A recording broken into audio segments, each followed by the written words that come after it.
램시마 호재의 바이오즈 급등을 이끌어낸 셀트리온. 어제는 시가총액 6조를 달성한 모습이었는데요. 연중 최고가를 찍은 셀트리온. 오늘은 장중 급락세를 보이고 있지만 최근 상승폭이 컸습니다. 현재 투자 전략을 세워봅니다.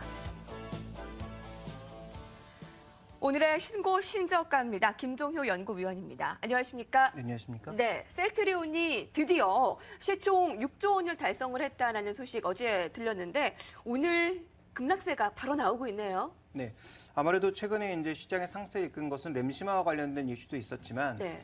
실제적으로 이제 재료로 놓고 봤을 때는 M&A 얘기가 더 컸다라고 볼 수 있습니다.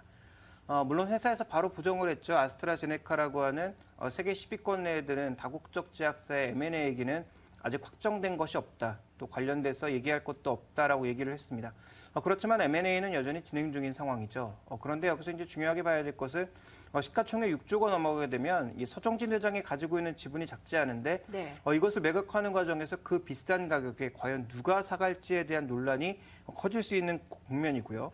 최근에 이제 외국인을 중심으로 하는 수급도 굉장히 빠르게 개선되는 모습을 보였다라는 관점에서 최근에 주가의 급등은 나타났다라고 봐야 되겠죠.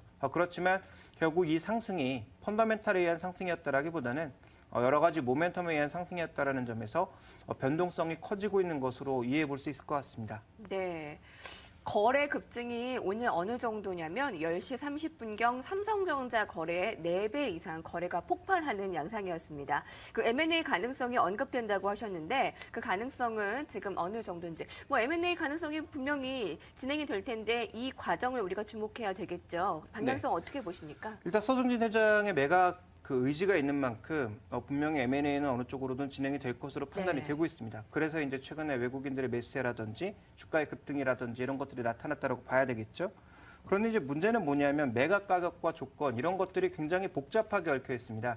일단 서정진 회장 가지고 있는 지분 같은 경우에도 여러 가지 이제 문제가 좀 얽혀 있는 그런 과정 속에서 현재 어떠한 다국적 제약사가 비싼 가격에 사줄 거냐, 또 밸류에이션 측면으로 봤을 때도 현재 PER 기준으로는 30배가 넘어선 상황이고요.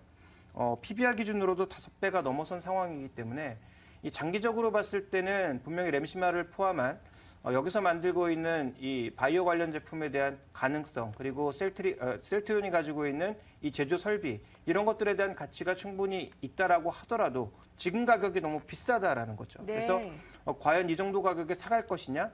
만약에 이제 계약이 체결된다면 그 계약 체결 가격은 추가적으로 경영권 프리미엄과 던져서 더 비싸질 거냐, 더 낮아질 거냐 이런 여러 가지 논란이 남아있기 때문에 현재 구간에서 M&A 가능성은 분명히 있다. 그렇지만 현재 가격이 문제가 되고 또 하나 중요한 것은 1,000만 주 이상 쌓여있는 이 일종의 공매도 잔고, 대체 잔고는 과연 어떻게 해소해 나갈 거냐. 이와 관련된 논란이 앞으로 이어질 것으로 보여지고 있어서 가능성은 있지만 여전히 변동성 구간이다 이렇게 봐야 될 것 같습니다. 변동성이 정말 큰 게 어제는 상한가의 거래를 마쳤는데 오늘 하루 만에 지금 7% 가까이 급락을 나타내는 걸 보면 좀 어지러울 정도입니다. 거래 급증에 앞으로의 M&A에 대한 기대감이 우려감으로 될 수 있고 왜냐하면 이 불확실성이 계속될 것이기 때문이죠. 램시마에 대한 기대감도 어느 정도 이미 선반영이 되었다면 앞으로의 주가 흐름은 어떻게 될까요? 아까 공매도 부분도 부담이 될 것이라고 했는데 지금부터는 다소 보수적으로 봐야 됩니까? 네, 신규 거래는 제가 보기엔 안 하시는 게 가장 좋을 것 같습니다. 정말 단기 매매를 시장 상황에 맞춰 잘 하실 수 있는 분이 아니라면 제가 보기에는 그렇게 적절한 투자 종목은 이제 신규는 더 이상 아니라고 보고 있고요. 이제 기존에 낮은 가격에 사셨던 분들이 사상 최고가를 보였기 때문에 대부분 이익이 난 상황이거든요. 그렇다면 이익이 나신 분들은 상황에 따라서 유연하게 대처하는 방법 외에는 없다라고 보고 있는데 추가적으로 급등 시에는 제가 보기엔 서서히 좀 비중을 줄여야 될 것 같습니다. 왜냐하면 M&A 재료도 어느 정도 노출되어 있는 상황이고 회사는 부정을 했지만 아스트라제네카라고 하는 회사의 이름이 나온 것은 결국 어느 정도 얘기가 있었다라는 거거든요.